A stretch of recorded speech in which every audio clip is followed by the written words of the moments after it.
Vamos lá.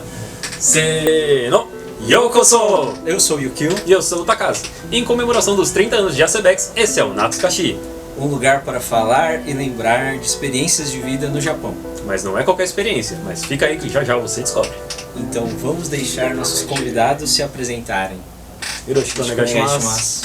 Boa tarde a todos, prazer, meu nome é Meika Natani, sou engenheira de alimentos, fui bolsista no Japão 2 vezes, prazer em conhecê-los.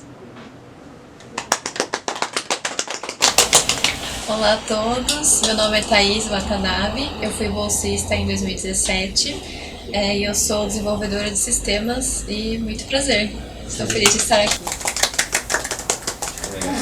Hiroshi onegaishimasu. Hiroshi onegaishimasu. Então, vamos lá, galera. Vocês duas foram bolsistas, a Mei 2 vezes, a Thaís uma vez? Uma vez. Como foi assim pra vocês conhecerem as bolsas? Como vocês chegaram nas bolsas? Posso começar? Fique à vontade. Eu não conhecia sistema de bolsas e só escutava dizer, mas não sabia profundamente. Aí eu fui bolsista em 2003. Em 2002, eu participei de um evento chamado Festival do Japão, que acontece todo ano aqui em São Paulo. E na época, em 2002, o evento aconteceu no estacionamento da Assembleia Legislativa de São Paulo. Eu lembro que aquele dia eu fui meio despretensiosa, sem ter ideia o que era bolsa de estudos. E cheguei lá no evento e tinha um espaço da Asebex. E aí tinham ex-bolsistas, senpais, nós chamamos de senpais. As pessoas são ex-bolsistas, estavam lá explicando sobre bolsas de estudos.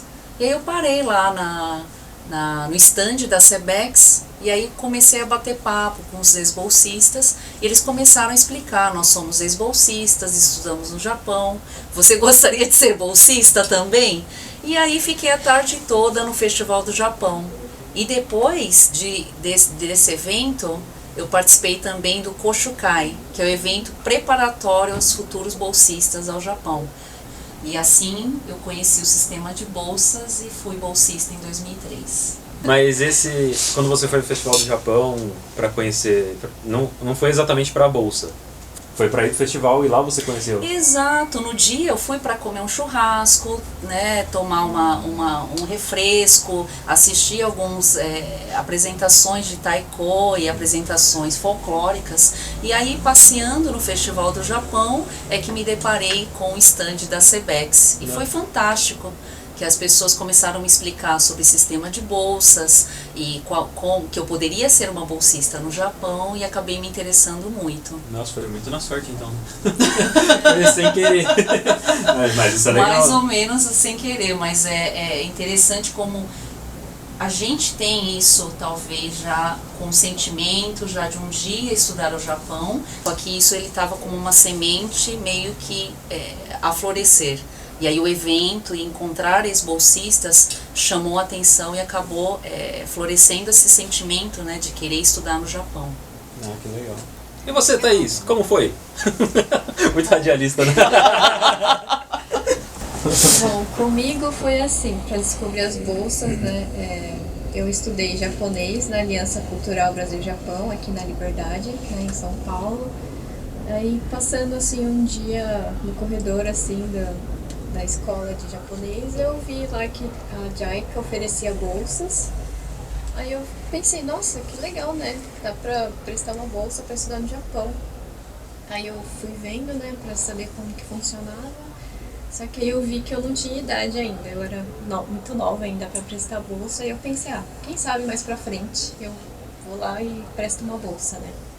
Aí passou uns anos, eu tinha terminado já a faculdade e a pós-graduação, e eu falei, acho que eu vou tentar. Aí eu me inscrevi pra JICA, né, pra bolsa. Aí com isso chegou um e-mail da JICA mesmo, falando que tinha um curso preparatório para ex-bolsistas. Eles recomendavam esse curso, então eu decidi me inscrever. E também já com recomendação de uma amiga que já tinha participado do Koshukai. Aí eu falei, vamos ver, né, como é que é. Aí foi assim. Interessante. Jeitos diferentes de conhecer bolsas. Bolsas. Mas agora vamos para a parte mais legal. Onde foi? a bolsa de vocês? Por onde Onde vocês foi? foram? Para onde vocês foram? Eu fui bolsista em 2003 na Universidade de Kyushu, em Fukuoka, na cidade de Fukuoka. E a segunda vez que eu fui bolsista, eu fui em 2008 e eu fiquei em Osaka e Hyogo-ken. Eu fui bolsista 2 vezes, que foi bem bacana, né? Morar na ilha, né, de Kyushu, que fica no sul do Japão, e estudar também numa universidade como pesquisadora. Foi uma grande experiência. E depois em Kansai, que é Osaka e Hyogo, fazendo um estágio mais de curta duração. Então foi bacana, interessante conhecer 2 diferentes Japão em lugares diferentes também. Isso foi um intervalo de quanto tempo de uma bolsa para outra? A primeira vez que eu fui bolsista eu fui em 2003, então durante o ano de 2002 eu me preparei para ser bolsista, prestei a bolsa, e aí deu certo de eu embarcar o Japão no ano de 2003. Fiquei 1 ano no Japão como pesquisadora na Universidade de Kyushu, e depois eu fui pela segunda vez em 2008. E aí em 2008 tem um intervalo aí de 5 anos. Eu trabalhei aqui no Brasil um tempo, né? Então eu fui bolsista, trabalhei aqui no mercado de trabalho, e aí depois eu quis buscar também um aprimoramento um pouco maior, conhecendo indústrias de alimentos na minha área, e no ano de 2008 também pela JICA. Essas bolsas foram todas na sua área? Todas foram específicas na minha área de especialização. Isso é bom, né? Legal ver Bem focado. como trabalham em outros países também, né? Porque daí você tem uma experiência no Brasil de como que funciona, mas aí quando você vê outros países, você começa a ver outros tipos de exigências, até normas são diferentes, né, em outros países. Exatamente, normas, legislações, o jeito de trabalhar, os métodos, os produtos, né? No Japão é muita inovação, é muito desenvolvimento de produtos, que é a minha área, e no Japão é muito inovador e muitos sabores, então foi bem interessante conhecer esse lado também da área de alimentos no Japão. Você comentou que em 2002 você se preparou, né? Quanto tempo foi necessário para se preparar para ir para a bolsa em 2003? Bem interessante sua pergunta, Yuki.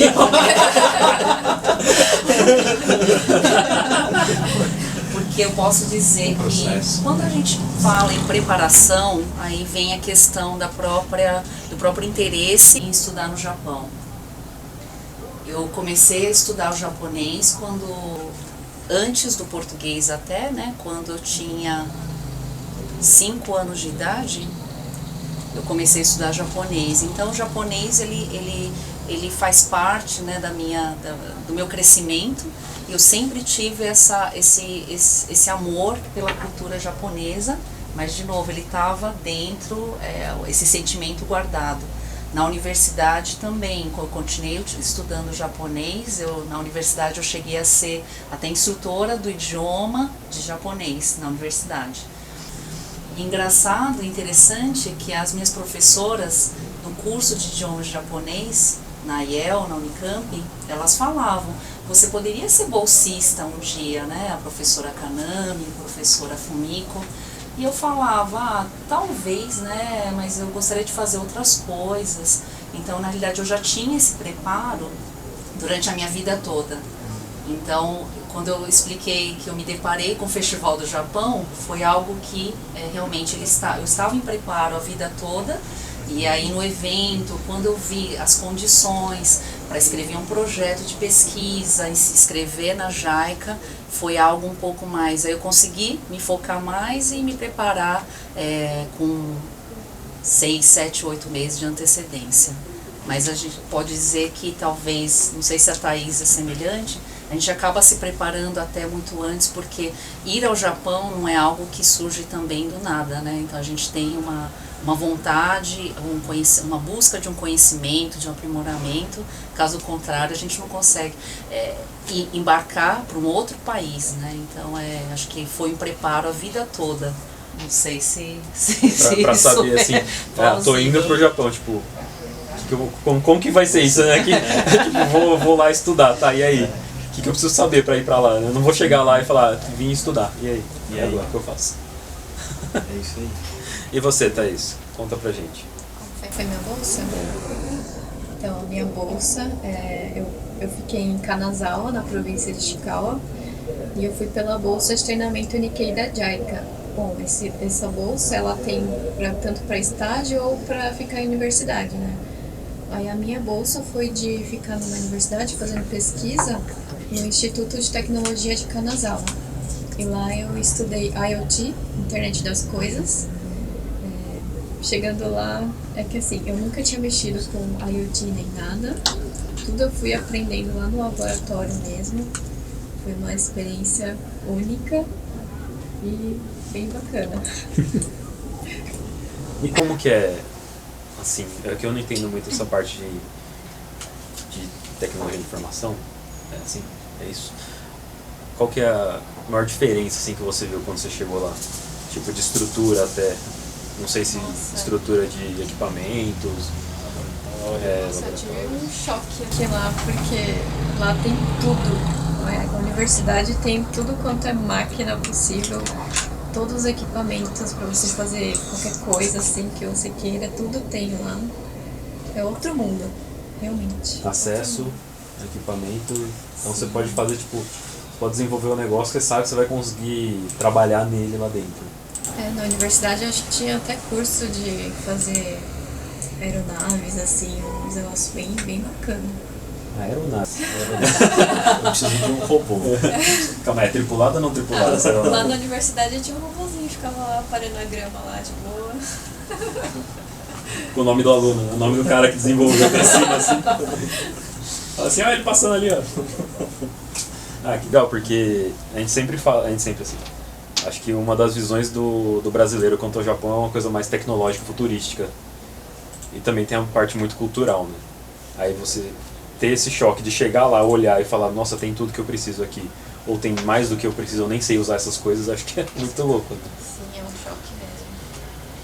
Mas bacana que no Japão, né, até a Thaís comentando isso, é interessante, né, como o Japão ele é muito moderno, ele é muito tecnológico, e o fato de a gente ter sido bolsistas no Japão é bem interessante. A gente chega no Japão e já começa já no dia a dia. Então a gente mora no alojamento da universidade, ou quem mora no alojamento pode ser da JICA ou num apartamento, mas independente de onde o bolsista ele mora, ele vai precisar separar o lixo, por exemplo, né? Então tem a reciclagem de lixo, e é bem interessante como nós vamos ao Japão e reaprendemos a separar o lixo, né? O lixo orgânico, o vidro, o plástico. Então, conhecer todo esse lado, né, da reciclagem, da modernidade, do país que recicla a água, que separa, né, tem esse ciclo da reciclagem, da sustentabilidade, é algo que, independente das áreas, né, que a gente atua, ou que estuda, ou que vai se aperfeiçoar, é bem interessante conhecer o Japão nesse sentido. E na universidade, por exemplo, a gente recebe a instrução, né, dependendo da cidade onde a gente mora, o saco de lixo, né, que é do alimento orgânico. Então, por exemplo, é o saco de lixo que ele é branco e está escrito em letras vermelhas, por exemplo, ou é o saquinho de coloração azul. Então tem segregação de lixo, né, que é muito interessante, né, independente da área de bolsas que a gente estuda, né, ou que a gente se aperfeiçoa, a gente tem contato com a sustentabilidade, com a reciclagem. Uma coisa bem interessante, né, do Japão, essa parte de organização, né? É praticamente um outro curso além, que nem vocês se não fazer bolsa, um outro curso além da bolsa é aprender a vida do dia a dia, né? Porque exatamente, separar o lixo. Separar o lixo é uma tarefa muito complexa no Japão. E é tão normal para eles, né? Fazer Exatamente. Porque desde No criança Japão é eles são normal. ensinados a fazer esse tipo de separação, né? Porque todo lugar eles já fazem isso. Então você aprende desde criança, tá? Seu pai, não sei como funciona no Japão mais ou menos, mas você vê todo mundo separando o lixo. Então desde criança você vai aprendendo a separar o lixo, né? E é bem legal essas coisas, porque eu soube de gente que já levou multa com essas coisas, de jogar lixo errado. É verdade. É complicado, porque imagina, você tá lá perdido, daí você pega uma sacola na cor errada, aí você joga lá, o cara chega, isso aqui, se a pessoa te vê, né, acho que, porque que minha amiga falou que uma vez ela jogou o lixo errado, e quando ela tipo, voltou no dia seguinte, que eu tinha passado, só tava o lixo dela lá na Exatamente, porque tem um dia da coleta do alimento, né, do lixo orgânico, o dia no calendário, dependendo da província, do endereço que nós... exatamente, da prefeitura, o dia do vidro, e a gente segrega e separa. E precisa seguir, tem as regras para jogar o lixo, né? É bem bacana. É muito legal, porque tipo, a primeira vez que eu fui pra lá, eu olhei, tipo, na casa da minha amiga tinha um lixo, e era tipo um lixo de chão, só que ele tinha acho que 5 compartimentos no lixo. Eu falei, cara, tem uma gaveta aqui, que puxa aqui, você abre aqui, tem 3 negócios. Eu falei, caramba! Um é vermelho, um amarelo, um azul. É a primeira vez eu falei, onde que eu jogo esse? Conversar sobre transporte também, pra mim foi um choque muito grande ver como que funciona o meio de transporte lá, que é parecido, mas é diferente. Totalmente, Tem né? a questão do ticket, tem a questão das coisas, mas é outra coisa, né?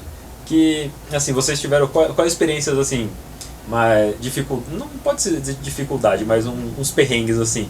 Teve alguma coisa que vocês passaram, tirando o lixo, separação, ou não teve problema de separação de lixo? Vocês aprenderam rápido? Eu demorei pra aprender. Digamos que a gente se adapta, né? Às regras, né? Caso contrário, aprender a lavar também, né? O leite a gente toma, aprender a lavar, né? A embalagem, tirar a tampa, e a gente acaba se adaptando. Mas é bem interessante, né? Compartilhar essa questão de reciclagem, que o Japão, ele é bem avançado nesse sentido, e a gente aprende muito também, né? Apesar da questão da consciência que a gente tem aqui, só indo lá para a gente vivenciar e se deparar com essas situações mesmo no dia a dia, que acho que é vivendo mesmo, né, a situação, que a gente acaba aprendendo mais. Olhar a linha colada na porta. Não é só... Que dia é hoje? Terça-feira. Isso aqui é Exatamente. queimável, vamos lá. Exatamente. Mas lá na universidade, né, quando você foi da parte mais de estudos de tecnologia, tinha algumas coisas de reciclagem também lá, ou até para equipamento de montagem, que você falou que tinha robô que cortava grama? Tem reciclagem desse tipo de equipamento lá? Dessa parte de reciclagem eu não vi. Não. Mas até digo assim, de peças, em algum lugar, não sei, um desmanche de robô lá na universidade. Nossa, É, isso eu parte não vi eletrônica. não. Poxa vida, tá? Não, mas eu tenho uma história mais ou menos perrengue e tem a ver com lixo. Por favor, Então. queremos saber. Gente, é o último dia de bolsa. Eu saí pra jantar, eu voltei pra casa, né? Como era o último dia, eu tava limpando a casa, tirando lixo.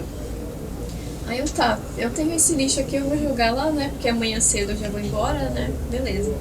Fui lá, joguei o lixo, voltei pra casa. Passou um tempo, eu ouvi um pum. Gente, o lixo tinha pegado fogo. Agora pergunta, o que tinha dentro daquele lixo? Pegou fogo, tá? Mas assim, aquele dia já tinha ouvido várias sirenes, sabe? Então a gente acha que foi alguém que tava tacando fogo no lixo, sabe? Nos lixos aí.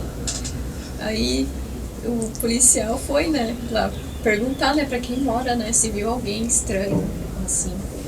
Gente, o policial bateu na porta, né, aí ele olhou pra mim, ele viu que eu era estrangeira, ele até, tipo, ele tentou falar, tipo, devagar pra ver se eu entendia, assim.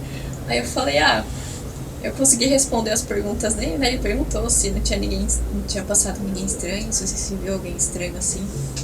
Aí eu falei que não, ele, tá bom, então. Eu pensei que você ia falar, o policial abriu a porta, olhou e falou, foi você. Sabia? Gente, eu fiquei traumatizada porque eu nunca tinha visto um fogo daquele tamanho lá. Nossa, mas pegou fogo, Pegou tamanho fogo foi mesmo, isso? no Você lugar, falou que explodiu, mas calma aí. Pegou fogo o lixo, era um negocinho. Na baia de lixo lá, É. deu fogo? Pegou fogo. A pergunta que fica, o que tinha no lixo da Thaís? Último dia, se livrando de tudo. Pois é. Pior que eu nem lembro, mas eu fiquei preocupada, mas acho que não fui eu, não. A gente espera que, Espero que não, né? Não foi ela, viu? As histórias... Assim, vocês conheceram pessoas legais lá no Japão? Muitas pessoas legais. Muitas, né, Thaís? Muitas, Thaís. Você também teve muitas pessoas Conheci legais? muitas pessoas legais. Eu sei que você encontrou muitas pessoas legais lá. Em 2017 você encontrou muita gente legal lá também. Incluindo você, né? Obrigado. E a galera aqui que tá aqui atrás também. Só do backstage também. Ah, sim, porque a bolsa que eu fui, né, incluía também uma pessoa da Argentina, foi comigo, e lá eu encontrei mexicanos que estavam estudando na mesma universidade. E a gente fez amizade lá, mas assim, tirando os latinos, os japoneses, assim, foi bem difícil fazer amizade, né? Porque eu sou mulher, né, e tava numa universidade de tecnologia, só tem homem. E os homens lá são bem tímidos, super tímidos, então eu tentava puxar assunto com eles ficavam super vergonhosos de falar comigo. Então, eu lembro do primeiro Nomikai que tive com o pessoal do laboratório, que Nomikai é, sei lá, um encontro assim, um barzinho assim, com o pessoal do laboratório e tipo, ninguém falou comigo. Ninguém mesmo. Só o sensei. Nossa. E eu tentava puxar assunto com o pessoal, assim. Mas. Dessa Eu vez gostei o estereótipo se confirmou um pouquinho, né? Não é bom falar isso, mas foi, né? Mas e a May? A May conheceu muita gente? Porque a Thaís já conheceu pessoas não do Japão, praticamente, né? Mexicanos e argentinos. Isso. Interessante que quando a gente é bolsista no Japão, a gente tem a oportunidade de conhecer tanto muitos bolsistas brasileiros, e no caso a gente formou o grupo, né, dos B2003, então de norte a sul nós tínhamos o grupo que fez o Koshukai juntos, né? Então o Koshukai, que é o curso preparatório para futuros bolsistas, que a gente faz aqui todo ano, no início do ano no Brasil. Então esse grupo de brasileiros acaba sendo uma base, um suporte, uma rede de não é nem contatos, mas de amigos mesmo, né? Que é um suporte, uma base para o dia a dia, né? Para preparar alguma comida, ou mesmo alguma situação fácil, difícil, de alegria ou tristeza, seja na pesquisa ou no curso. A gente se apoia muito com essa rede, com esse grupo, né, de brasileiros.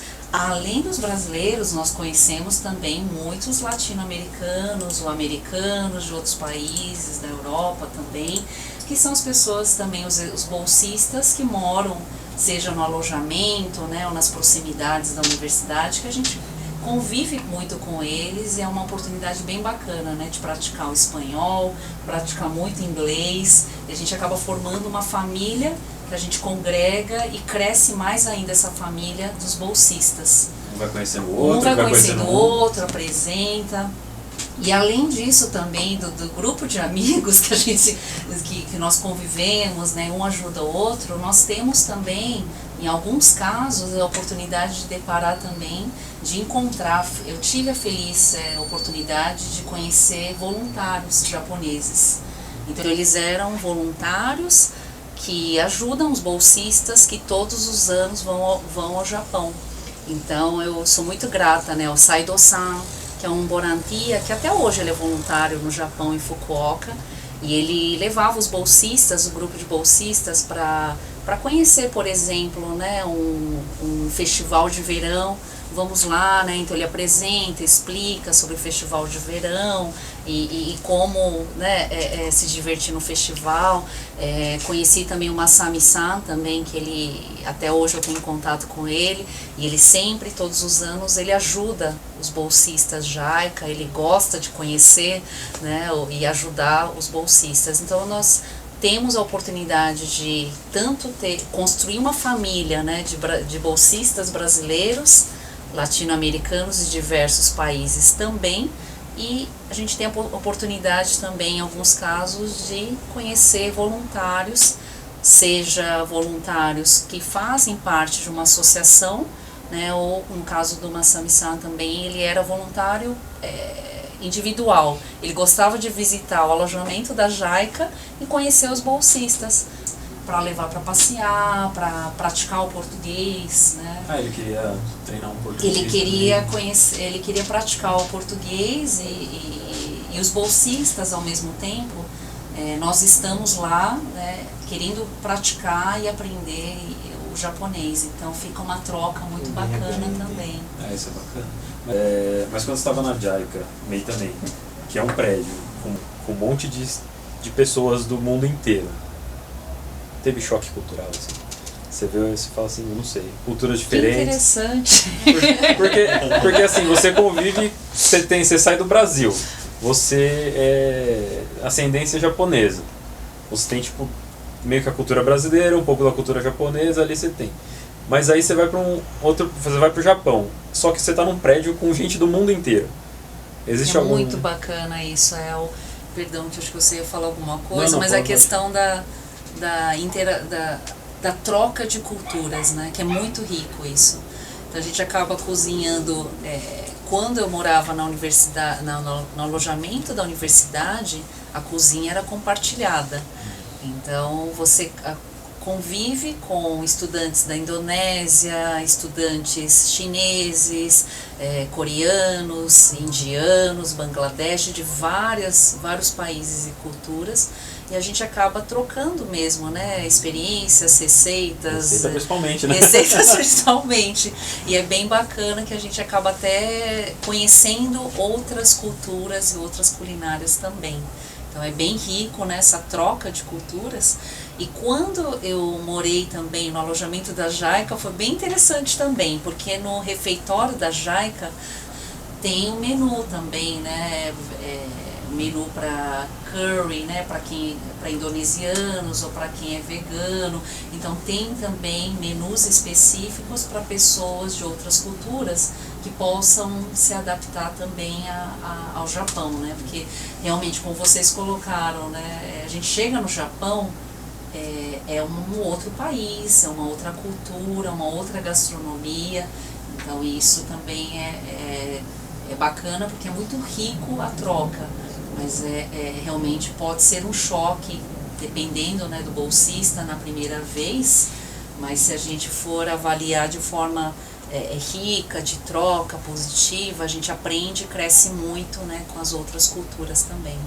É que eu falo assim, é bem bacana ver essa parte, principalmente como as pessoas trabalham, como as pessoas convivem numa cozinha com vários países diferentes, porque eu cheguei a dividir apartamento com coreanos, e cara, quando eles iam cozinhar, eu não conseguia ficar na cozinha por causa da pimenta. Eu fiquei, meu Deus do céu, isso é muito forte. Eu olhava a pasta que ele colocava lá, não sei se era gochujang, o que era aquilo, mas era muito forte o cheiro. Eu falei, meu Deus, como você come esse negócio? E aqui a gente tem, né, aqueles potinhos pequenininhos assim, né, tipo de miso.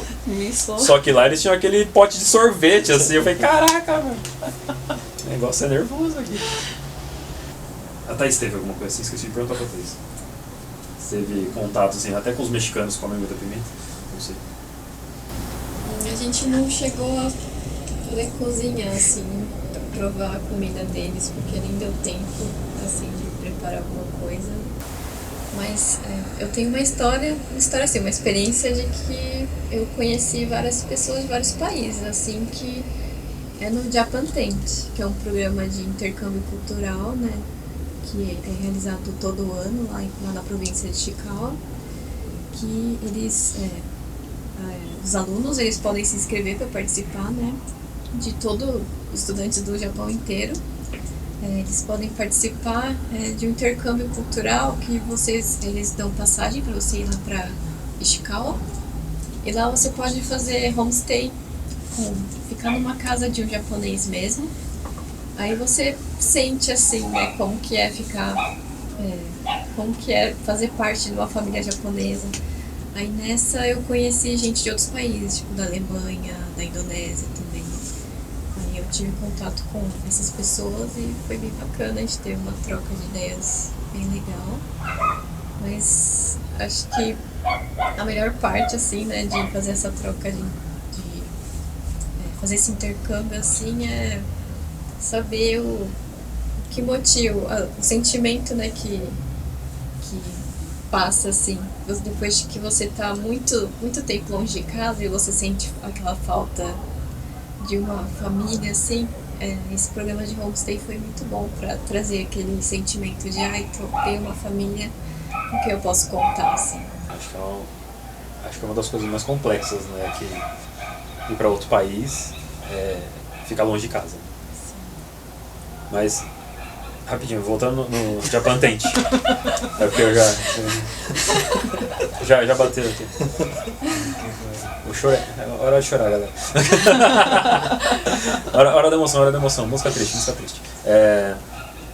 Nessa troca, assim, tipo, intercambistas de todas as áreas, só pra entender melhor o Japan Tent, tipo, intercambistas de todas as áreas que tem inscrição, como que eu não entendi essa parte? O programa tem que fazer inscrição, você tem que ser estudante e pode ser de qualquer área, qualquer universidade. Sendo estrangeiro. Sendo estrangeiro, pode participar. Então você consegue falar de todos os assuntos possíveis numa conversa. Imagina isso. Você consegue ter pontos de vista muito loucos, cara. Eu encontrei brasileiros lá também. Aí tá errado. Brincadeira. Mas, tipo, quantas pessoas vão nesse evento? Tem uma noção de... Ixi, é bastante. Acho que é umas 800 pessoas, não. Ai, não lembro, mas era bastante. Mas, tipo, pra inscrição, assim, é concorrido? É bem concorrida. Tudo pago. É tudo pago? Tem que ser concorrido. A melhor parte é que é tudo de graça. É só você se inscrever lá e ter a sorte de ser aprovado, né? Que eu conheci bolsistas que estavam em Okinawa, que ganharam passagem para ir até Ishikawa. E é sempre Ishikawa? É sempre Ishikawa. A brasileira que eu conheci lá também, ela estava em Kagoshima. Ela conseguiu uma passagem de ônibus, foi até Tóquio, e de Tóquio pegou outro ônibus também. Sabe? Tudo bom. Kagoshima pra Tóquio, de ônibus? Kagoshima. Não, pegou Shinkansen. Eu falei, nossa. Eu falei, gente, que dor nas costas que me deu aqui. É Tóquio e Ishikawa que foi de ônibus. Ufa. Eu lembro que o pessoal se encontrava ali em Tóquio pra poder ir. Junta todo mundo. Essa, pode falar. Não pode falar. Cheira de aqui. É que enquanto a Thaís estava explicando sobre o evento, eu lembrei do Natal de Nico, né, que nós organizamos no ano de 2003. E é muita emoção também, né? É algo que fica pro resto da vida mesmo, no sentido de o grupo de bolsistas, né, que a gente se conhece aqui no Brasil e faz o Koshukai, o curso preparatório para ir para o Japão. A gente forma um grupo aqui no Brasil ainda, e no meu ano foram eleitos pelo grupo os danchos, que são os representantes do grupo, e eu fui eleita Fukudancho, que seria vice-representante também. E com o grupo, né, de danchos e fukudanchos, que eram representantes de grupo, nós formamos uma comissão naquele ano e aí organizamos por um ano inteiro o Natal de Nico, até um gancho, né, com que a Thaís explicou, né, da questão de estarmos longe do Brasil, longe da família. E para quem não conhece, no Japão, o Natal ele não é celebrado como no Brasil. Então no Japão o Natal é você comer um bolo, você trabalha no dia 24, né, normal, 25 também nós trabalhamos, as pessoas trabalham no Japão, japoneses. Então no Brasil, para nós o Natal ele é muito família, ele é muito importante, e reunir com a ceia, ela tem um significado muito, muito importante. Então no nosso ano nós organizamos o Natal de Nico, Nikko fica perto de um pouco na região de Tóquio, né? E diferentes províncias, desde do sul de Kagoshima, né? Até lembrei de Kagoshima, que tiveram bolsistas de Kagoshima que foram de avião para Nikko. Quem morava em Hokkaido também veio para Nikko, e nós nos reunimos num hotel em Nikko para preparar a ceia. E na noite de Natal, eu me recordo que nós preparamos a coxinha, o bolo, os pratos, né, típicos brasileiros, e preparamos a ceia para a noite de Natal. Então foi é muito sentimento, é muita emoção, porque estamos longe do Brasil e nós formamos uma família lá no Japão. Eu, o Yukio e a Thaís fizemos o curso em 2017. Eles foram bolsistas, eu fui por outros métodos legais. Vocês fizeram aqui, legais. Eu fui fazer Nihongaku lá. Só que no nosso ano a gente teve a gente teve o Natal, mas a gente teve um pequeno probleminha. Que nas conversas e desconversas, organização e desorganização, o Yukio acabou não conseguindo ir pro Natal. Nossa! É que o Yukio ele sempre foi muito apaixonado pelo mar, sabe? Então ele ficou numa ilha lá e ele falou, não vou ser aqui. Na brincadeira. Entendi. Mas foi, realmente, o Natal de Nikko foi uma experiência bem bacana. De juntar todo mundo que você conheceu aqui. Principalmente assim, porque você faz o Koshikai, aí você vai pra lá, você conversa com algumas pessoas, né? Conversa por mensagem, às vezes alguém vai pra onde você tá, aí faz aquele esquema, dá pra ficar na casa ou não dá, se encontra, passeia.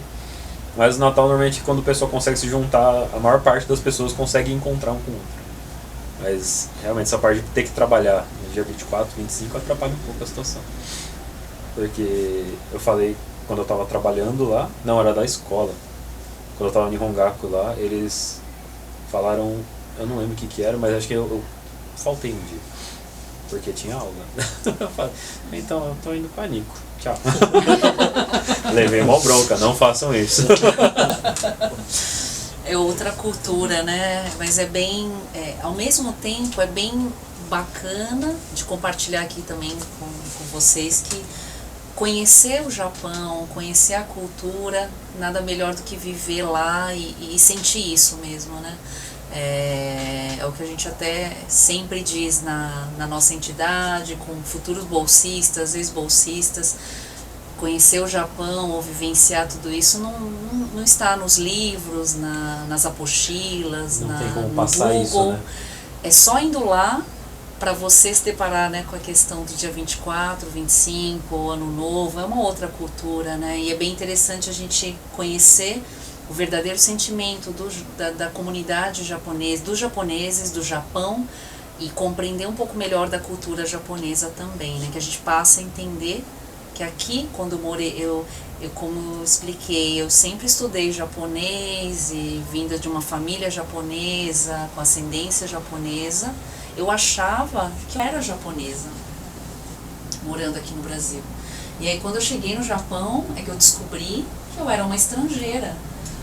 E aí a gente descobre, chegando no Japão, que nós somos estrangeiros, eu sou brasileira, e aí eu passei a buscar, conhecer, vivenciar o que é o Japão e o que é a cultura japonesa. E o Natal é um exemplo também, e conhecer a cultura, independente da cultura, do hobby, o que a gente faz, que a gente passa a conhecer, a gente passa a entender mais o Japão. Então é bem interessante isso, é vivenciar, ir ao Japão e a gente sentir na pele mesmo, né, essa dor ou essa aflição, que é conhecer realmente o que é o Japão e a cultura japonesa. Acho que essa é um assunto, acho que vem, não sei se vem, ou eu ouço bastante falar sobre, que é essa meio crise de identidade, né? Você está no Brasil, eu não passei por isso, mas muitos amigos passaram. Você está no Brasil, você é japonês, você está no Japão, você é brasileiro. Eu sou brasileiro em qualquer lugar, então não tem problema. Mas muitos amigos meus falavam, pô, cheguei lá e fiquei assim, tipo, o pessoal olhava pra mim e sabia que eu não era japonês, sabe? Esse choque de cultura mesmo mesmo vivendo aqui em comunidades e tudo mais, participando de várias coisas dentro da comunidade japonesa, não é a mesma coisa. Você chega lá, é outro mundo. Você fala, tá, beleza, eu sei muita coisa que está acontecendo aqui, mas eu não tô aqui, né? Eu não sou daqui. Você passou por uns negócios assim lá, em Goto? Ou você se sentiu em casa?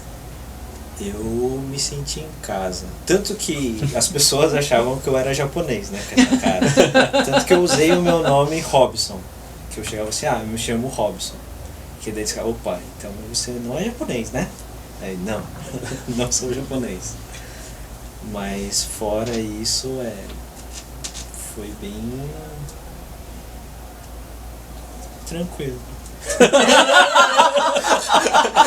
Aquela pausa dramática foi bem tranquila. Aí você não passou, fala as dificuldades, você passou em Goto pra gente aqui. As dificuldades? Não vamos falar as dificuldades, passou em Nagasaki, porque daí vai que o pessoal tá assistindo lá. Fala, ele só passa dificuldade, tá falando mal de Nagasaki. Você não pode, não tá falando mal de Nagasaki aqui não, tá? Mas é dificuldades da vida. Dificuldades da vida? Como foi sua experiência em Goto? Conta pra gente, cara. Porque você acho que foi uma das pessoas que foi pra um lugar mais assim, isolado. Inacessível. Mas de acessibilidade difícil. A maior dificuldade pra mim em Goto foi em relação aos banheiros, né? Os banheiros é bem. É que a maioria dos diferente. banheiros lá é o ashiki, que é aquele que é o Motoquinha. a motoquinha. Famosa motoquinha. Aquele Então, que você tem que ter perna boa, né? Joelho bom. Joelho bom. Que a maior dificuldade foi ter que aprender a usar, a me adaptar a esse estilo de vida. Eu corri muito desse banheiro. Mas teve um dia que não teve jeito. Mas foi uma experiência muito bacana. Usar o banheiro.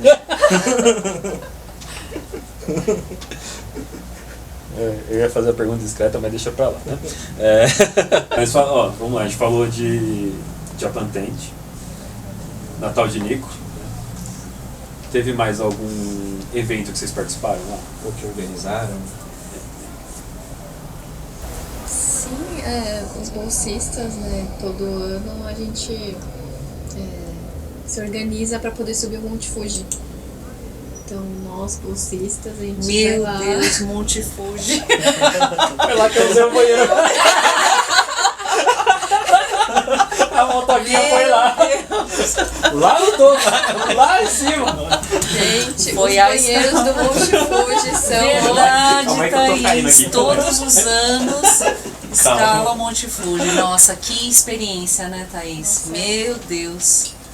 A gente foi louco de subir e não descansar nem nada. Subiu e desceu. Vocês não descansaram? Não. E tinha gente que tinha busão pra pegar, tipo, logo assim, o pessoal desceu correndo. O pessoal quebrou recordes desse dia. Nossa, Então, foi bem... no meu ano, nós paramos por 2, 3 horas para tomar um chá e comer um bolinho de arroz, o onigiri. Porque é muito frio e a gente passa necessidades até de falta de oxigênio, algumas pessoas. Então a parte da resistência física ela é bem desafiadora, a parte da resistência física. E foi muito marcante, agora eu estou me lembrando da emoção chegando lá no topo e ver o topo do Monte Fuji, aquela vista inexplicável. Isso não tem preço mesmo, é só quem escalar para sentir essa emoção. Eu lembro que me emocionei e na época tinha celular e dava para mandar mensagens. Eu falo isso na época porque não era esse smartphone de hoje, né? E a gente conseguia, e eu mandei a mensagem para os meus pais, para minha irmã, e falando, olha, cheguei aqui no topo de Monte Fuji. Imagina, uma emoção única. E depois para descer o Monte Fuji também não é fácil. E aí eu lembro que outra emoção única. É uma emoção em dobro, porque eu lembro que nós estávamos num grupo, uma bolsista, ela passou mal, né, faltou oxigênio, então a gente ajudou a carregar. O outro bolsista ele teve o joelho também machucado, então ajudamos a descer.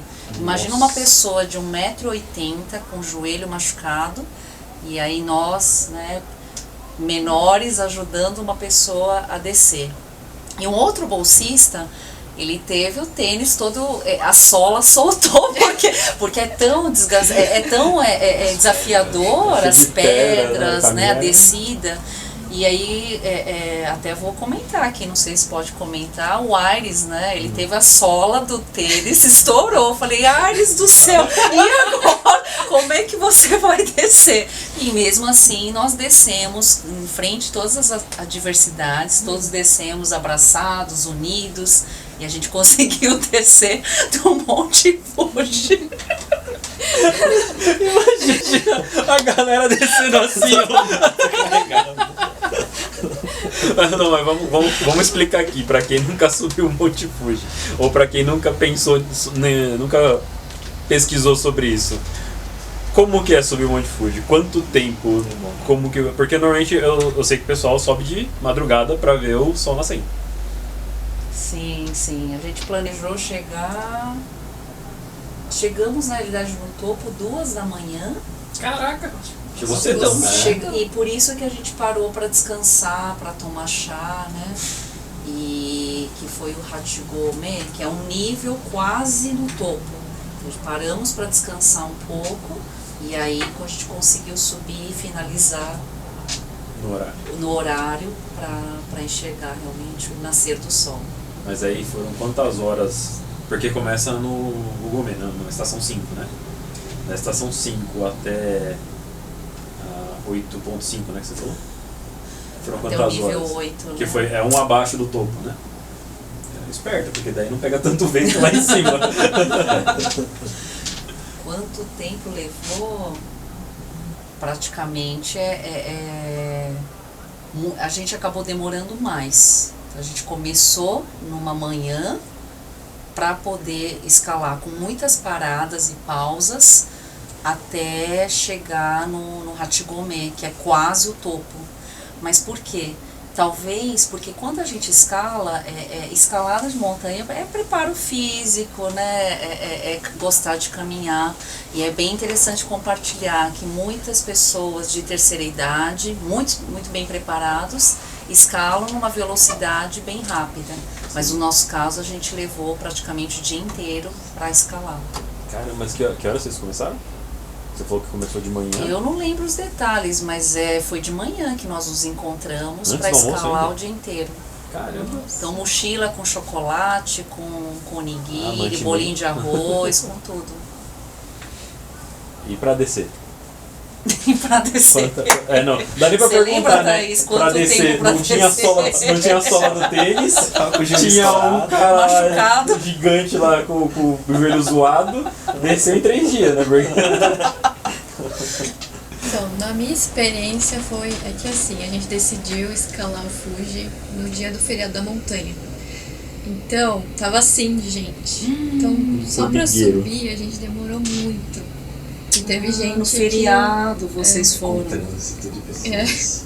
Aí conforme você for subindo o Fuji, vai estreitando o caminho, né? Então, chegou lá no topo, um congestionamento de pessoas, a gente tava cansado, assim, quase dormindo em pé, assim, porque não andava, né?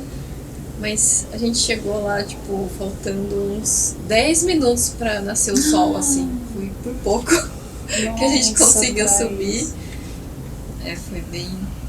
agora que você comentou, né, que você mandou mensagem pros seus pais lá no topo, eu lembrei que no dia que a gente subiu o Monte Fuji era Dia dos Pais. E lá tinha sinal, então eu liguei pro... chamada de vídeo, né, pro meu pai, e eu falei, pai, olha, eu tô no topo do Monte Fuji. Feliz Dia dos Pais. Que maravilha. Aí foi bem emocionante ter subido, foi bem legal, uma experiência única, recomendo. Assim, subi uma vez só.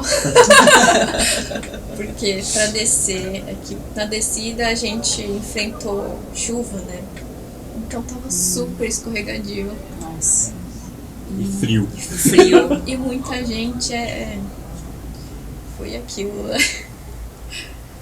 E engraçado, né? Você começa a descer, você tem um banheiro no topo. O outro banheiro, lá embaixo, você demora umas 3, 4 horas pra chegar, tipo, de um banheiro ao outro. Então, se você, na hora que você estiver saindo, você tem que ir no banheiro. Você não tá com vontade, vai. Vai porque vai demorar 4 horas pra você chegar no outro banheiro. Foi coitado de uma bolsista apertada e a gente não chegava no banheiro. Cadê esse banheiro? A gente tava morrendo lá e o banheiro não chegava. Gente, é uma experiência única. Independente de ser Monte Fuji, escalar. No Japão tem muitas montanhas, né? Então a gente escala muitas montanhas. Então é uma experiência bacana que a gente recomenda, né? Realmente as pessoas que visitam o Japão, que escalar e ver as diferentes paisagens. É bacana, independente da altura, né, da montanha, é bem bacana de conhecer aí as diferentes paisagens, é muito bonito o Japão. É porque, né, o ambiente todo, né, tipo, você andar lá no Monte Fuji, até acho que Monte Takao, que o pessoal que é bem famoso também, né, que é tudo bem organizadinho, assim, as trilhas.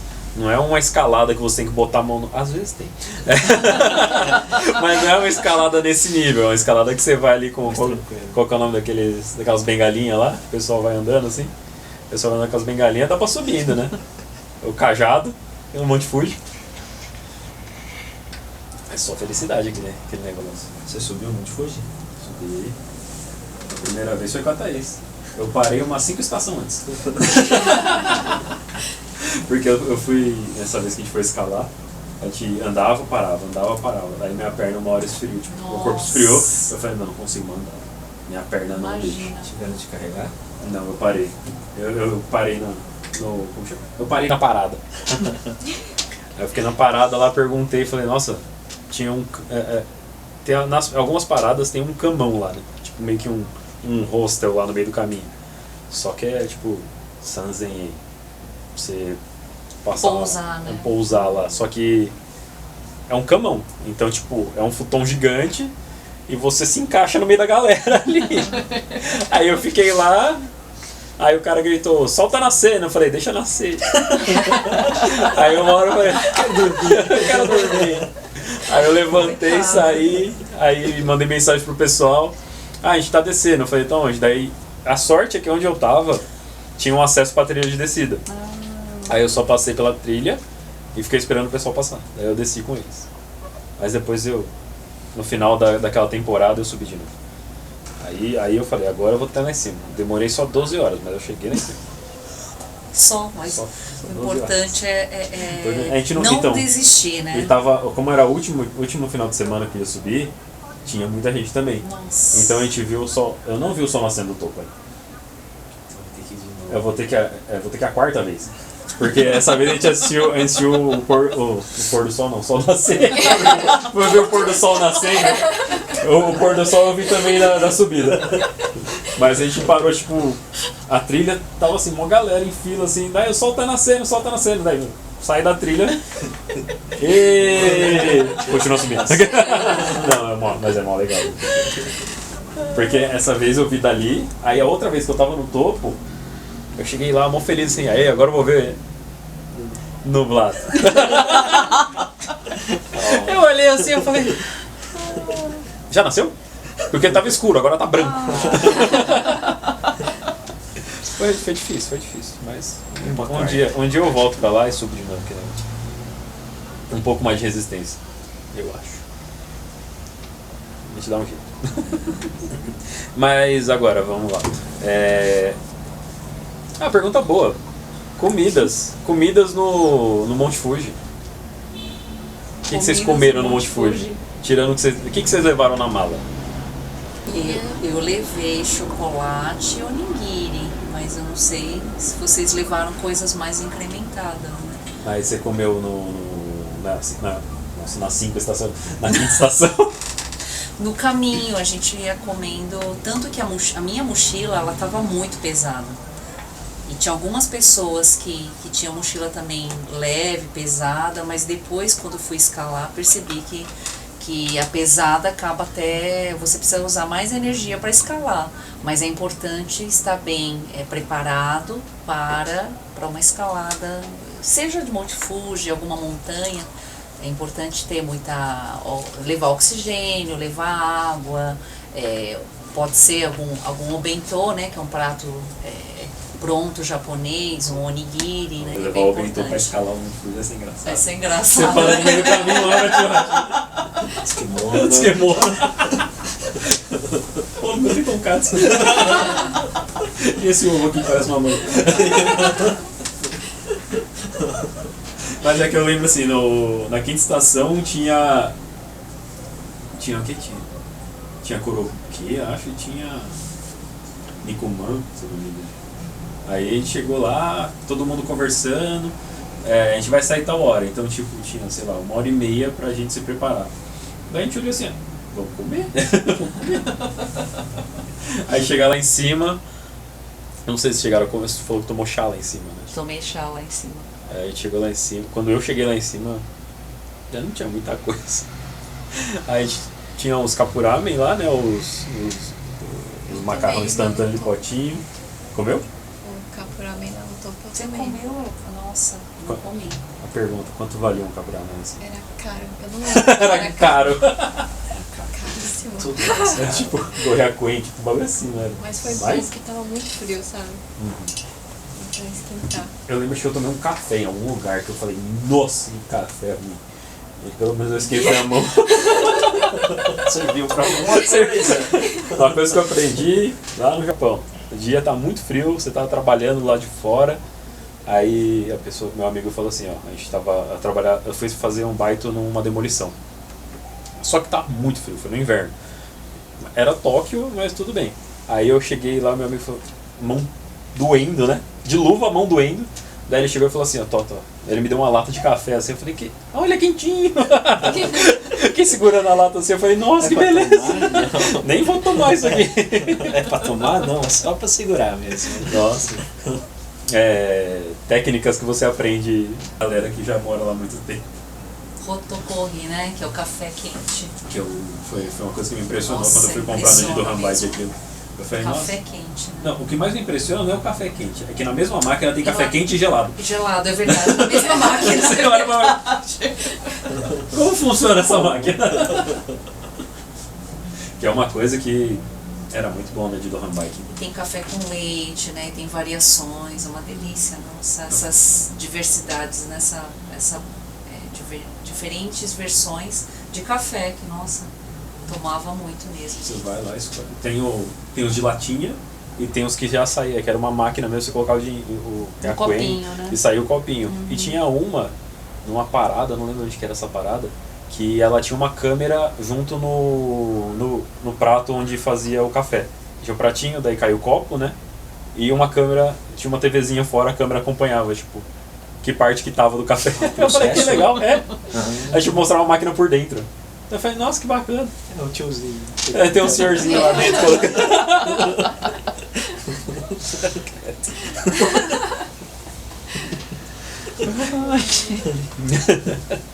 Mas então, falando em eventos, tá, a gente falou do Japan Tent, do Natal, do Monte Fuji. Tem um que era muito bom, não, que não sei como tá. Tá churrascado. Nossa, churrascada. Conta dos pra gente. bolsistas. Esse eu não fui, não. Esse teve no meu ano, mas foram os outros bolsistas. Você chegou aí? Sim, eu ajudei a organizar, assim, né? Porque todo ano, assim, a Associação de GIFO, brasileira de GIFO, assim, convida os bolsistas para irem lá, né? E fazer um churrascão. Aí eu entrei em contato, né, com a bolsa dessa associação e convidei todos os bolsistas daquele ano e também não só os brasileiros, né? Eu acabei chamando uma amiga mexicana para ir também.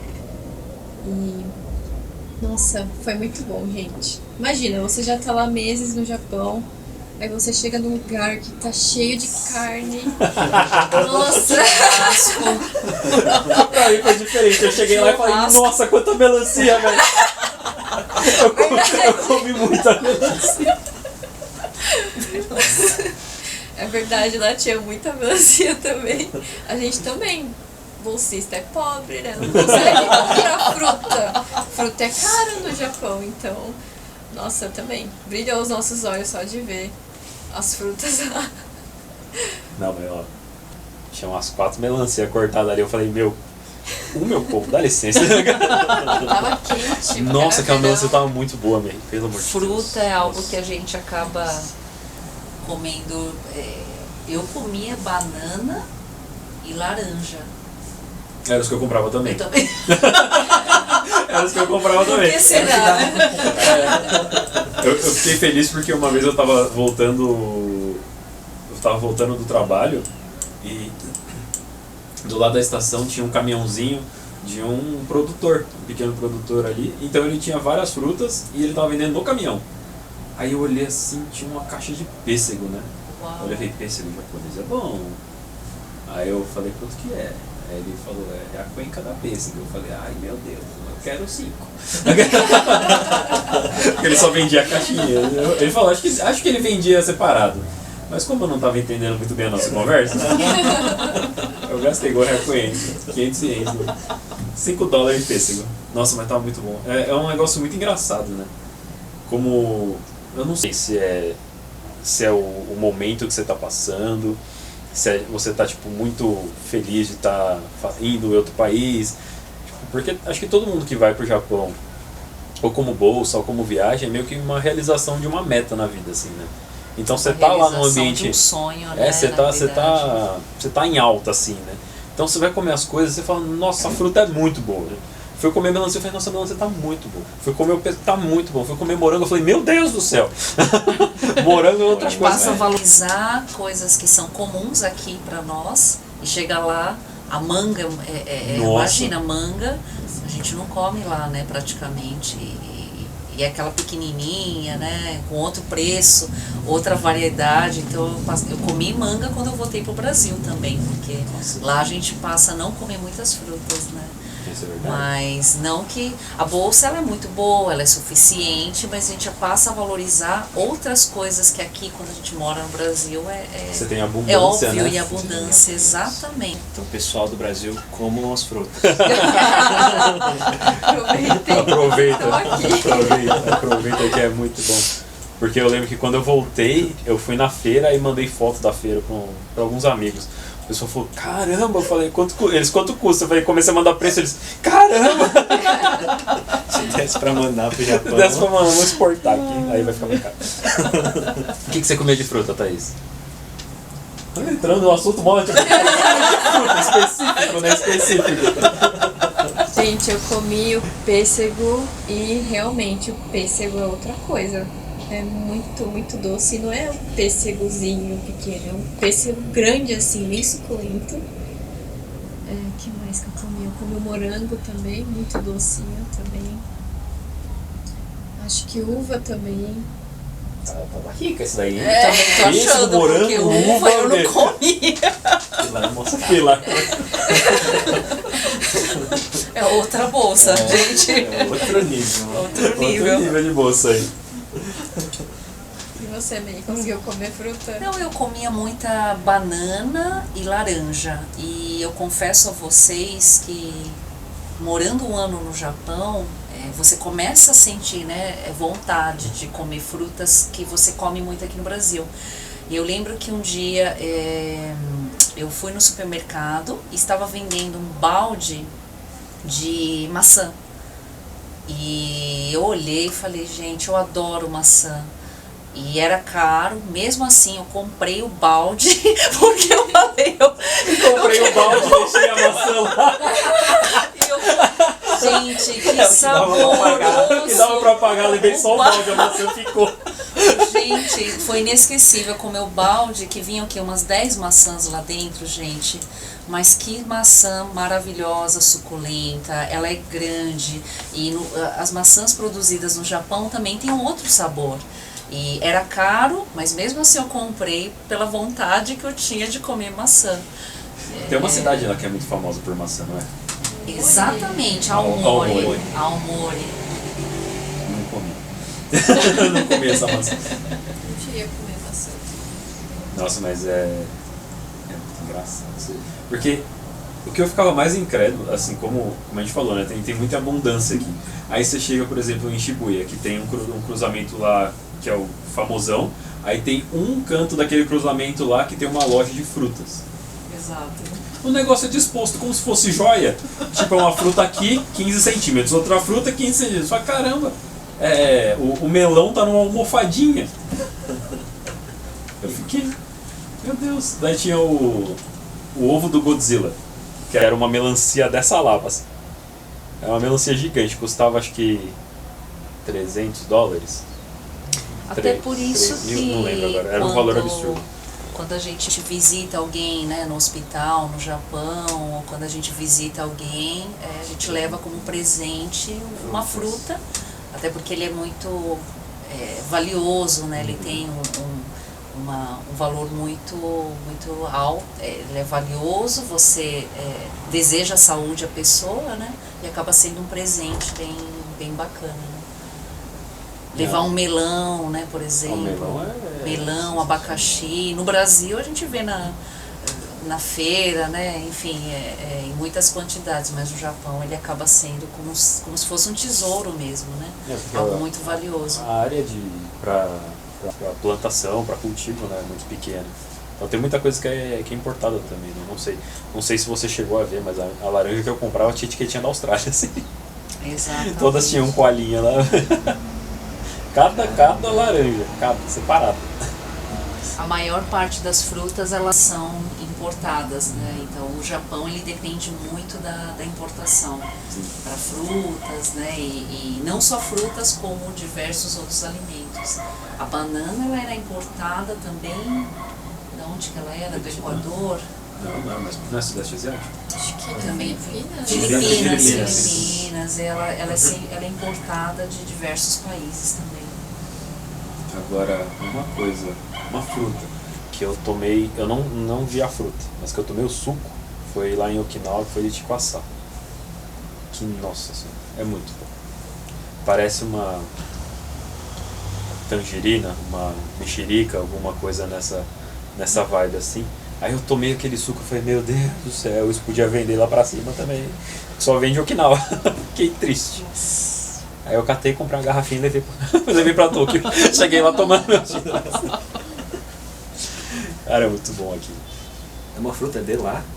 Acho que é de lá a produção. Sim. É de lá. Temos aqui produção técnica aqui de Okinawa. A Thaís comentou sobre... A gente estava falando dos eventos, você falou de novo sobre você criar um círculo de amigos que acaba virando sua família. A Thaís passou pela experiência do homestay, lá na Japan Tent. Conta pra gente como que foi isso, tipo... Como foi, como é? Eu nunca passei por isso. Então, como que é ir pra casa de uma família e você virar meio que... você acabou virando, que você falou até que foi visitar eles depois, que a gente estava conversando antes. Como que é você entrar num homestay? Não sei nem se está certo o que eu falei. Então, é um momento para você colocar o seu japonês em prática, assim. Você vai usar na raça mesmo, porque você tem que se comunicar com a família, né? Não tem jeito, tem que usar o japonês mesmo e tentar passar o máximo de informação que você tem do Brasil, né? Porque você, como brasileiro, você está representando o Brasil e você quer passar a melhor imagem, assim, né? E poder conversar com a família inteira. Eu conheci o pai, a mãe, os filhos. Tanto que a gente foi no karaokê, a gente se divertiu também. E eles também me levaram para um onsen também depois. A gente sempre tá conversando assim, eu troco line às vezes com eles. Aí quando eu tava lá, antes de eu voltar pro Brasil, eles perguntaram se eu queria voltar, né? Porque esse homestay era lá em Ishikawa mesmo, lá na província que eu tava morando. Então era mais fácil de reencontrar. Vou perguntar pra você. Você falou que era um pai, uma mãe e 2 filhos. Isso. Tipo, qual que eram as... Não sei se é indelicado perguntar isso, mas qual que eram as idades, assim, pra você se enturmar, sabe, com o pessoal? Qual que eram as idades? Como foi essa interação? As meninas tinham mais ou menos a minha idade, um pouquinho mais novas que eu. deu pra conversar bastante sobre, sei lá, o que vai fazer no futuro, sabe? Formação, o que vai seguir, sabe? Essas coisas, o que vai estudar. Foi mais ou menos assim as conversas, e também que uma delas queria fazer intercâmbio também, aí a gente conversou bastante.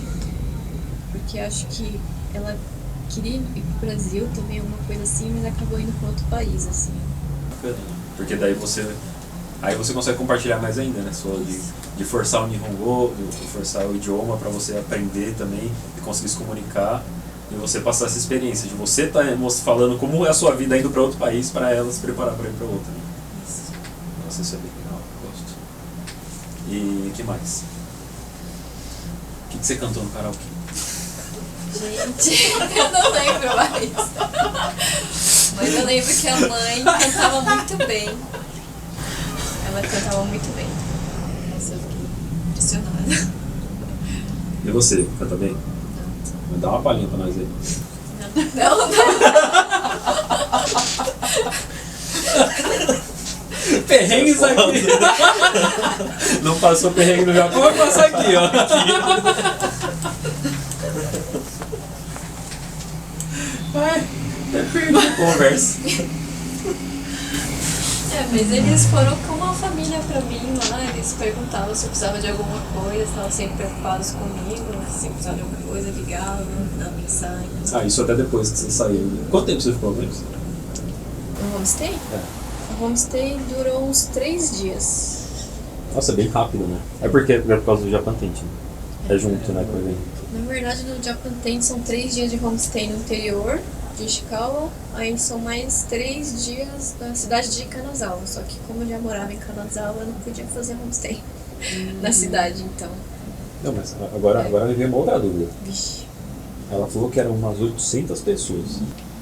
Tava todo mundo em homestay? Será que era 800? Eu não.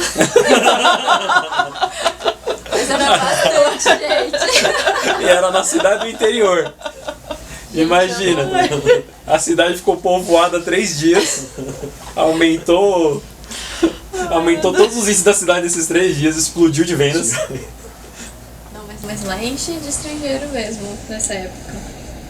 Nossa, mas deve ser uma loucura. Se for de homestay pra todo mundo...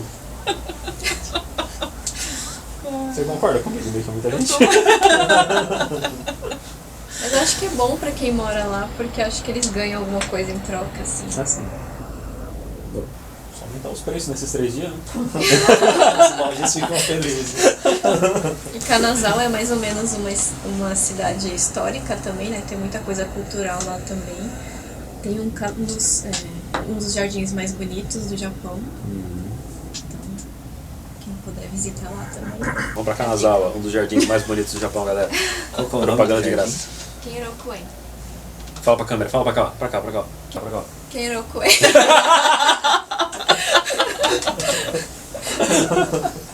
Desculpa, Thaís. Uma das coisas boas de ser bolsista também é que dá pra guardar um dinheirinho e viajar também, né? Ótimo tópico, vamos lá, galera. Esse tópico aqui não tava nem escrito e agora a gente vai pra ele, porque eu quero falar de viagem.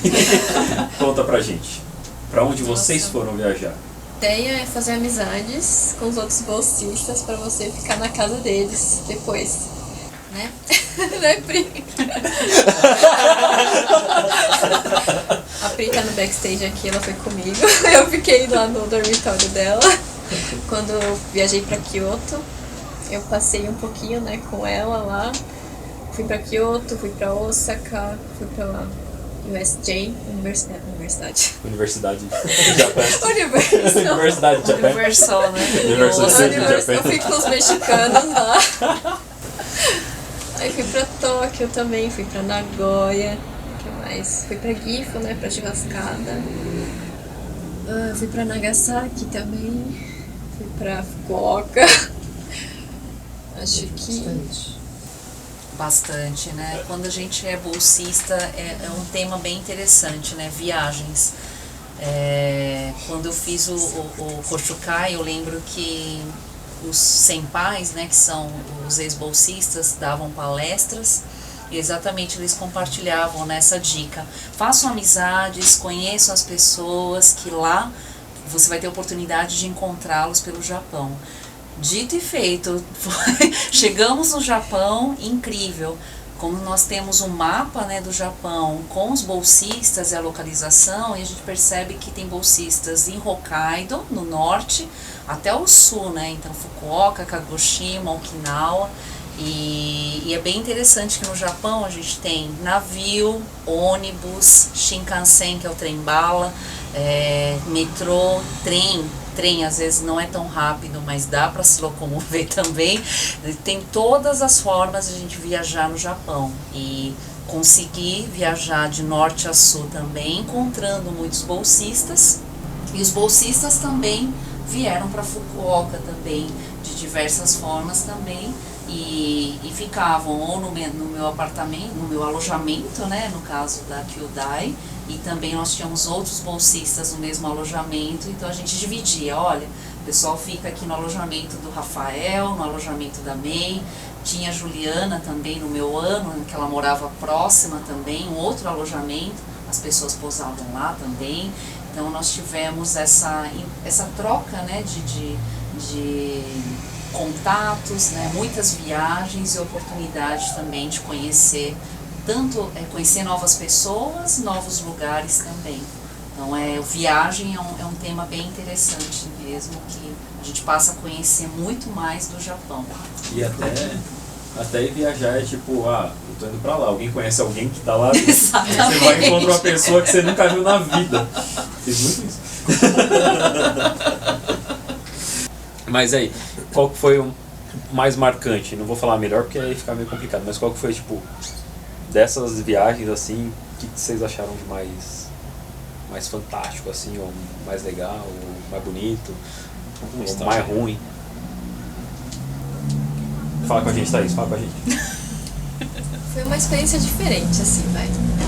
Porque a gente tava lá em Gifu, né?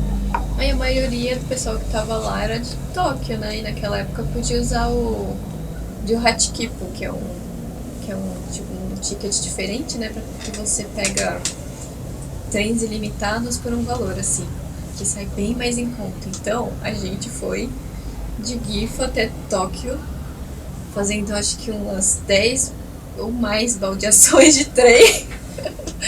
Então foi um pouquinho cansativo, assim, porque toda hora tinha que ficar trocando de trem. Então você tava junto, né? Você tava junto. Não dava tempo de perder o trem, né? É. Porque se perdesse o trem não dava a conexão no outra estação. Então foi uma experiência diferente, mas boa, porque com esse ticket você podia economizar bastante com passagem. É uma dica aí pra quem for. E para mais dicas, Koshikai. É isso aí. Mas essa foi uma experiência de viagem, né? Tipo, de locomoção até o lugar. Mas, tipo, e lugares, assim, que você achou legal? Tipo, Gifu que a gente foi, era bem bonito. Tinha que, na verdade, o Japão tem muitas paisagens, é um país de muitas paisagens, né? E mesmo sendo, assim, parecidas, elas têm muitas diferenças, né? Tipo, cada cidade, peculiaridades. se você olha tipo um geral assim, às vezes você fica meio, não sei onde que é, mas na hora que você vai pra lá e começa a observar a cidade, você começa a ver que ela tem muitas características que é da cidade só, né? Teve algum lugar que você gostou muito, que é um lugar que você pretende voltar?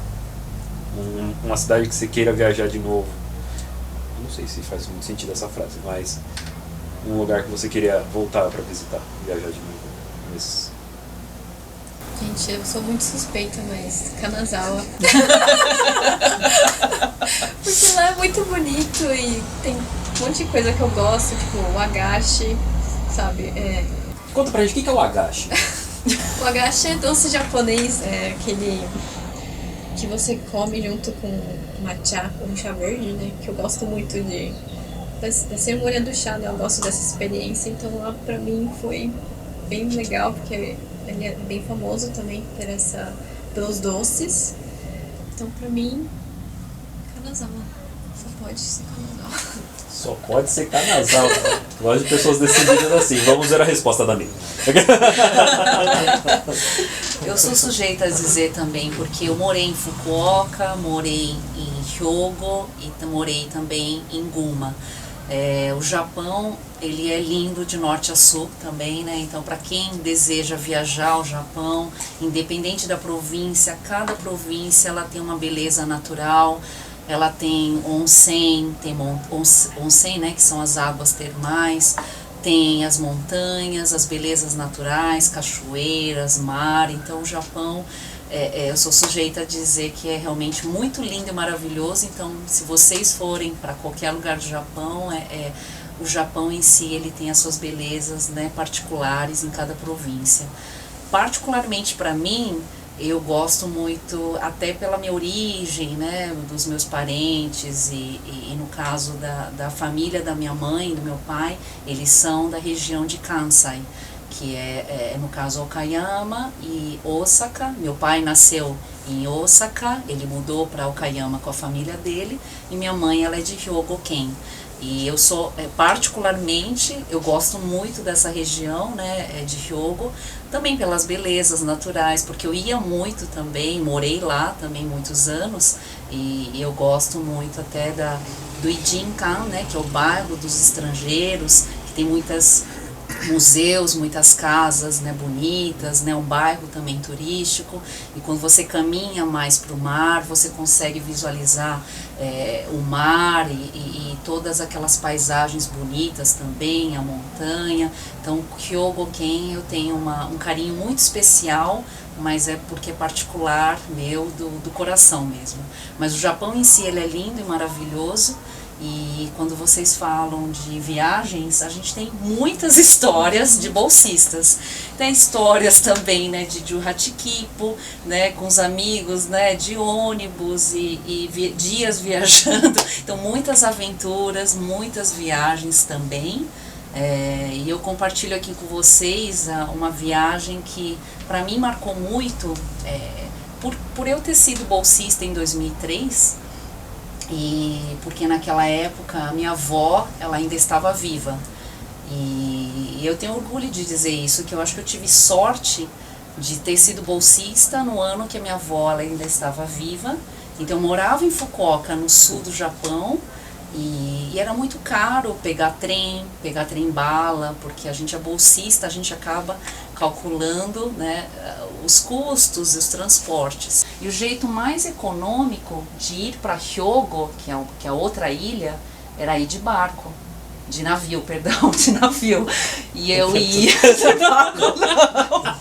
E eu ia de navio, sendo que o navio ele sai do porto. Então imagina, eu morava em Fukuoka, eu tinha que ir até o porto de Kurume, que é longe, e de Kurume eu pegava um navio, aquele navio que você também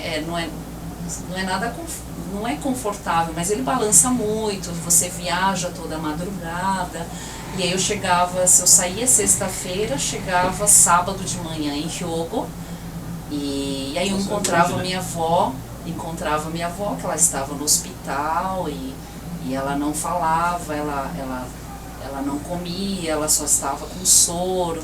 Então foram viagens muito marcantes, porque eram viagens que atravessavam uma grande parte do Japão para encontrar minha avó e passava lá com ela o final de semana.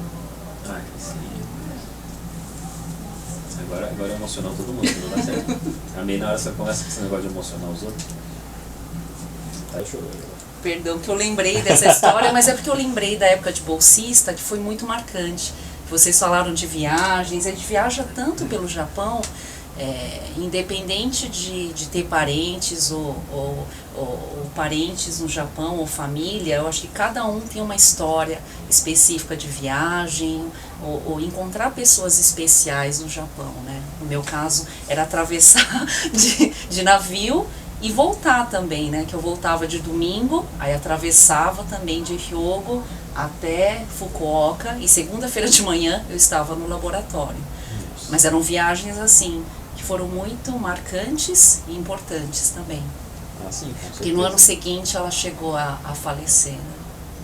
Mas foi Foram viagens únicas, e a gente sabe que muitas vezes quando a gente é bolsista ou a gente busca o nosso sonho, tudo a gente tem um momento certo na vida, né?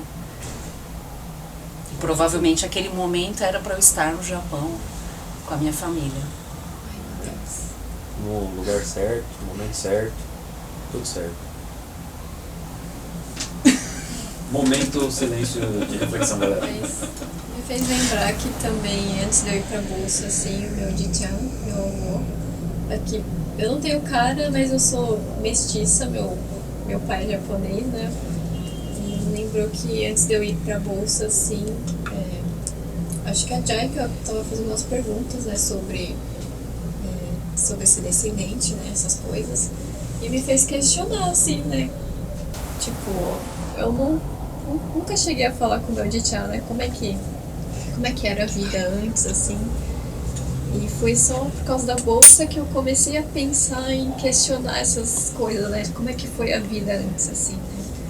Só que já era tarde demais, o meu Jichan tinha tido um AVC, assim, então ele não lembrava muito, ele não conseguia contar muitas histórias. Então, foi um momento meio triste, assim, né? Porque uma parte da história, assim, da família acaba meio que desaparecendo, né? Mas acho que a bolsa serviu mais pra isso, né? Pra despertar, né? Que a gente tem que buscar um pouco os nossos antepassados, saber a história, assim. E é bem bacana essa questão, seja da origem, ou no caso de quando são bolsistas descendentes, pode ser a origem. Tem bolsas para não descendentes, que também tem um link, né, uma conexão com o Japão. Então, cada um tem o objetivo, né, ou de buscar a sua origem, ou de conhecer mais a história do Japão. E é bacana que cada bolsista ele vai ter a sua experiência também, que é única.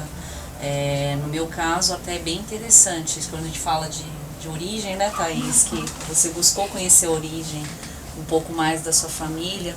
Quando eu fui lá no centro da JICA Yokohama Center, tem um museu. E lá tem um museu da imigração, né, que fala a história da imigração do Japão ao Brasil. E lá tem alguns objetos, né, que eu olhei no museu, alguns dos objetos que eu via quando era criança e tinha em casa. Então, uma maletinha, né, que é feita de palha, né, de marrom, assim, retangular, que eu vi no museu, mas que na realidade minha família trouxe para o Brasil.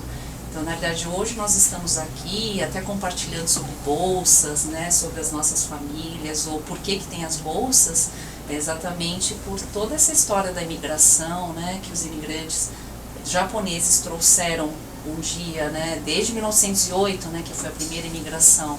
O imigrante ele trouxe, veio ao Brasil, migrou ao Brasil, e a partir daí começou a cooperação, né, Brasil-Japão, e hoje tem os sistemas de bolsas, né, o intercâmbio entre países. Mas é graças a muitas famílias que migraram, né, a família da Thaís, a sua, né, do André, todos que contribuíram de alguma forma para construir esse link, né, essa ponte, que nós estamos aqui também nesse bate-papo, né, nesse bate-papo, né. Mas é bem, acaba mexendo muito mesmo, né, com acho que talvez a emoção, ou a origem, o sentimento, né, cada um tem o seu objetivo pessoal, e cada um tem o seu sonho, a sua meta, né, e o projeto de vida também, que a bolsa ela acaba proporcionando algumas das respostas, ou ajuda bastante a interligar mais, né, esses países que são tão longínquos, né, que é o Japão oposto, né? E o Brasil. Exatamente. Essa parte realmente, cada um tem uma história e cada um tem um... Cada um tem uma história, cada um tem uma meta, né? Cada um tem o que quer fazer da vida.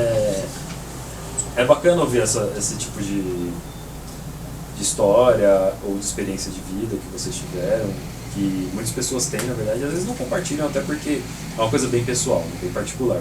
Então tem gente que não gosta muito de compartilhar, mas a Mei, ela dá a palestra de Kancha, né, no Koshikai. até para quem não conhece o que é cancha, né? Por favor. É gratidão. Eu pensei que você ia continuar, por isso que eu falei. Perdão. Eu falei, já que ela é a palestrante de cancha, deixa ela falar agora. Eu fui jogando, ela bateu de volta. Perdão. Né? Mas, por favor, May. Não, mas é cancha, Dá uma- né, que é uma palavra em palhinha da sua japonês palestra. que significa gratidão.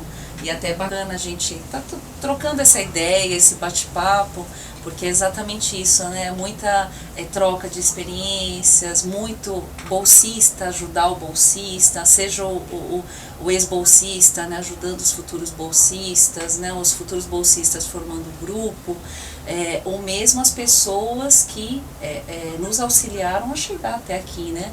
Os nossos professores, os voluntários, né? Todas essas histórias que estamos compartilhando aqui é fruto de, na verdade, a base é a própria gratidão, né? Então as pessoas ajudam, a gente acaba tendo uma bolsa, né? Uma experiência que ela é única, ela é incrível também.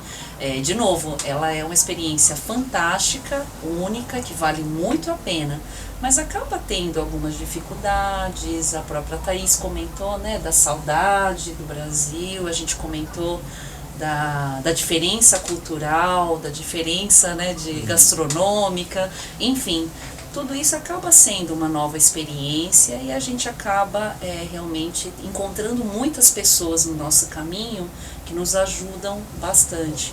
E aqui também, nós estamos aqui também para ajudar também o próximo, de alguma forma, que a gente sabe que o retorno não vai ser, né? Não é uma fórmula também que a gente ajuda o próximo e a gente vai ter o retorno, mas é um ciclo também na vida da gratidão, que a gente tem também essa perpetuação, né? A continuidade também da nossa entidade, né? Então, a gratidão é só o fato de a gente ter só o sentimento, isso já nos ajuda, nos auxilia a ser bolsistas lá, também a retornar ao nosso país também, ou também ir para algum outro país, né, que nós somos cidadãs globais, né? Então qualquer país do mundo que a gente for, é muito importante que a gente tenha esse sentimento mesmo da gratidão, né, de agradecer, de eu estar sentada aqui graças à amizade de vocês, né, também a todos os senpais, né, todos os voluntários, pessoas que nos ajudam,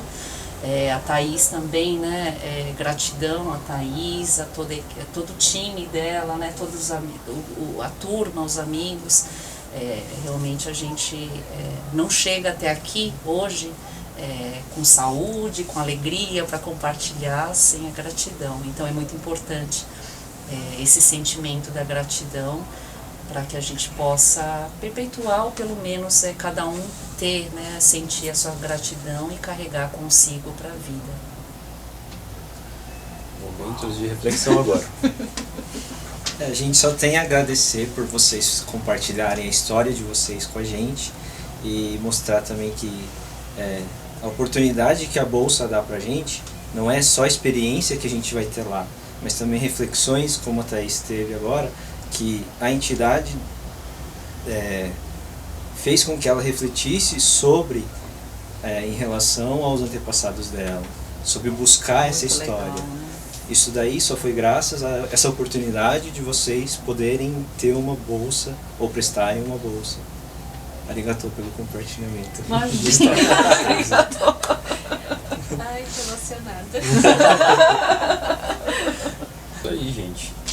Então chegamos aqui na reta final, porque o pessoal já está falando que a gente tem que encerrar, desculpa aí. Vamos a último tópico, então. Como foi a volta para o Brasil? Depois de toda essa experiência que vocês tiveram no Japão, como foi sair de lá, chegar aqui? Já até esqueci o tempo que ficaram lá já, mas quanto que foi o tempo mesmo? Era 1 ano e... Eu fiquei 6 meses. 6 meses. Como foi essa volta e hoje aqui? Que a gente sabe. São da Sedex. Mas agora, como foi a volta? Primeiro, como foi a experiência da volta aqui? Chegar aqui, encontrar a família e tudo mais. E depois, qual o caminho que vocês seguiram? Sem briga, a gente pode falar uma história. Bom, retornando do Japão, foi bom reencontrar a família, sim. Mas também é aquele sentimento triste, né? Ai, que saudade do Japão já. Acabei de sair, já quero voltar, assim. Porque lá é muito bom, né? Aí você vem pro Brasil.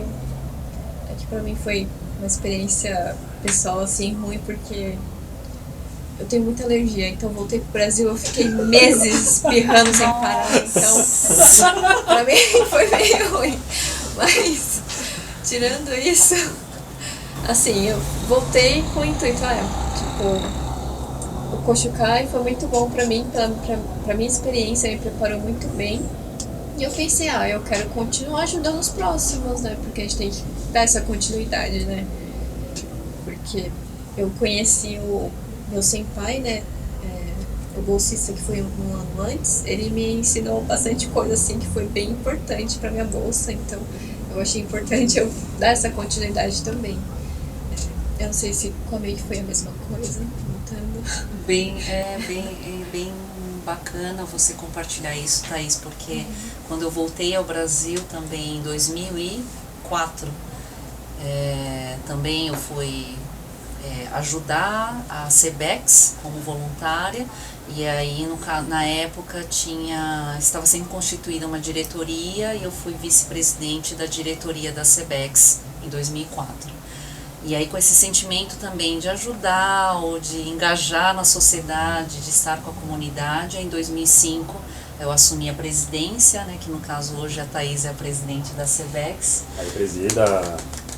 Muito lisonjeada aqui com a Thaís. E em 2005 eu assumi a presidência, né, com a gestão, né, com a diretoria do meu ano. E é bem interessante, gratificante de compartilhar com vocês que desde 2004, 2005, eu sempre fui e continuo sendo voluntária. Então trabalhar, não é nem trabalhar, né, mas é um prazer ajudar as pessoas, compartilhar um pouco, estar na comunidade e é muito gratificante e eu me sinto muito feliz. Então, desde então eu sou voluntária da Sebex. Fui da diretoria, fui voluntária, continuo sendo e atualmente eu presido o conselho da entidade, que é algo também que eu sempre dei suporte, eu sempre contei muito com o conselho da Sebex e eu sempre dei apoio também ao conselho, porque o conselho também ajudou muito em toda essa trajetória, né, da Sebex, da história da Sebex. E aí o ano passado me deram essa confiança, esse voto de confiança para assumir a entidade. Então, sou muito grata também aos senpais, né, ao conselho anterior, à diretoria atual e a todos os ex-bolsistas que fazem parte da Sebex. Muito obrigado, May. Últimas palavras, Yukio. Isso puxa muito aquele sentimento de gratidão pela experiência que vocês tiveram, e ao retornar vocês querem que isso perpetue, que isso continue, que outras pessoas possam ter essa experiência também e que a gente consiga continuar com essa história de bolsas, né? E eu também pude ser bolsista, né? Sou muito grato e quero continuar também a divulgar, que outras pessoas tenham essa experiência e é isso aí. Então, mais uma vez, muito obrigado, May, Thaís, pela presença aqui no nosso episódio piloto. Foi muito bom, vocês acharam que não ia ser tanto tempo, mas vocês estão vendo aí o tempo na tela, né, gente? E queria agradecer também o Keiren pelo espaço cedido aqui pra gente poder gravar. Valeu, Keiren. Tamo junto. E se você se sentiu como posso falar, tocado, sentimento, você sentiu sentimentos? Pense nessa frase. Ela pode parecer errada, mas ela não está errada. Se você lembrou de alguma coisa, comenta aqui com a gente. Se você é ex-bolsista, não bate no microfone. Se você é ex-bolsista, comenta aqui embaixo também. Vamos aumentar essa rede de contatos, essa rede de amigos. E é isso. Como que a gente encerra agora? Valeu. Agradecimentos, né? Agradecimentos a todas as entidades que nos dão suporte em todo o decorrer dessa história da SEBEX. Como o Yukio falou, né, o André Takase comentou também, para que essas próximas gerações também tenham essa possibilidade, né, de ter o contato, né, mais forte, esse vínculo, sentir eu gosto de falar Kakehashi, né, mas é a ponte Brasil-Japão, que as próximas gerações também possam ter essa continuidade. E é realmente assim, de coração que a gente faz isso, até porque eu me sinto até uma missão de vida, né? Porque a gente sabe que cada vez mais são menos descendentes, mas porque as bolsas são abertas para não descendentes também, e todos os brasileiros e todas as nacionalidades são convidados também, e super bem-vindos a vir ao Japão, né, a ser bolsista no Japão, e a gente gostaria que realmente essa corrente, né, continuasse, e para que a gente possa fortalecer mais e mais também essa nossa rede de ex-bolsistas aqui no Brasil, também que estão espalhados em todo o Brasil, né? Não estamos apenas em São Paulo, e eu acho bacana, eu até parabenizo a Thaís, a diretoria dela, que começou com o Koshukai, que é o curso preparatório inédito no formato online, né? Que abriu muito as fronteiras, digamos assim, que sempre o evento acontecia presencialmente em São Paulo e passou a ser de um formato online, e pessoas até do Japão conseguem participar também do evento, então cada vez mais que a SEBEX possa continuar a propagar, né, esse sentimento, né, essa corrente também, esse sentimento da gratidão, e que a gente possa fortalecer cada vez mais a nossa rede também de ex-bolsistas, tá? Então, muito obrigada e gratidão a todos. Muito obrigado pelas palavras, né? Thaís, palavras finais, considerações, queixas? A May já falou tudo, né? Muito grata a todos que estão ajudando no projeto aqui. É isso. Espero que vocês tenham gostado e que também nos ajudem a continuar girando essa roda e sendo bolsistas também. Obrigado. E se você chegou até aqui, não sei. Você tem mais alguma coisa para falar? Eu só queria agradecer por vocês poderem disponibilizar o tempo para estar aqui conversando com a gente, falando a experiência de vocês, enriquecendo esse projeto aqui, nosso, novo. E muito obrigado. Obrigado por estar. É isso aí, gente. Muito obrigado mais uma vez. E se você chegou até aqui, escreve cancha nos comentários e grande abraço. Já né? Bye, bye.